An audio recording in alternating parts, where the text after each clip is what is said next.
Ron DeSantis is briefing the media now on Hurricane Idalia. Let's listen in. Power lines are still hot and live, and there's going to be people working to remedy that, and we've got a lot of people staged, but that is very hazardous in the immediate aftermath of the storm. We currently have 54,000 households that are out of power throughout the state of Florida, but there have been over 100,000 households that have already been restored through hard work all through the night, and those restoration efforts are ongoing. Any place it's safe to do, people are there working to get that done. As soon as it's safe to do so, when the winds die down to a sufficient level, search and rescue efforts will begin. We have 8 urban search and rescue teams staged, ready to go, 33 ambulance strike teams, 5,500 National Guardsmen. We also have the Coast Guard on standby should that be necessary. There will be an immediate effort to restore power to people who lose power. There's 30,000 plus linemen stationed and ready to go to commence restoration efforts.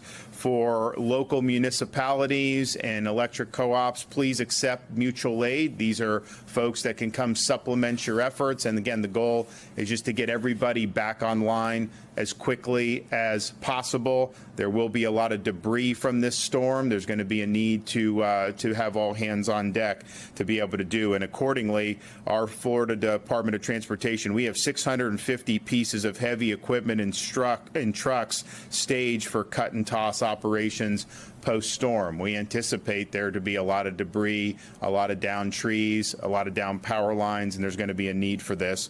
We also have 1,100 generators staged for traffic signal restoration.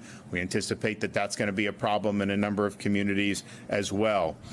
Fuel, we have 1.2 million gallons staged. We're also arranging more fuel to come in by truck just to make up for whatever may not be coming in through the normal course of business with things like the Port of Tampa being closed. And so there's a lot of fuel that has been arranged to be here, and our goal is to not have any major fuel interruptions. In terms of communications, there's 500 plus Starlink internets ready for deployment to places that need to be. There's already been almost 250 that have been deployed. So as affected areas need that connectivity, Florida Division of Emergency Management is going to work to provide that. They also have 3,000 generators staged and ready to surge for areas that need some power. Now, if you're using a generator in your personal home, please do not run that generator inside your home. Do not run it inside your garage. It must be run outside your house.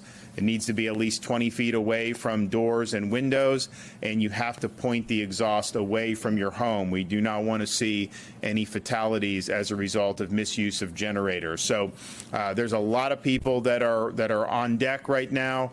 There's going to be a lot of efforts as this storm passes, but this thing is hitting really within the next hour and a half, most likely. It's going to make landfall. It is a major hurricane, as we've been saying it was likely to be for the last couple days, and we just hope everybody stays safe. Don't put your life at risk by doing anything dumb at this point.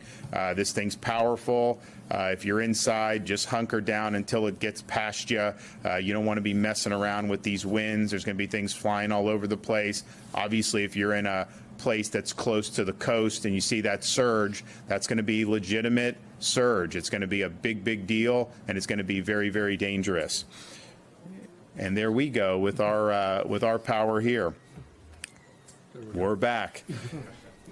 So I'm going to have Kevin Guthrie come up. We'll also hear from Major General Haas, Admiral Schofield, and then one of our Leon County Commissioners, Christian Caban, will be here. So Kevin.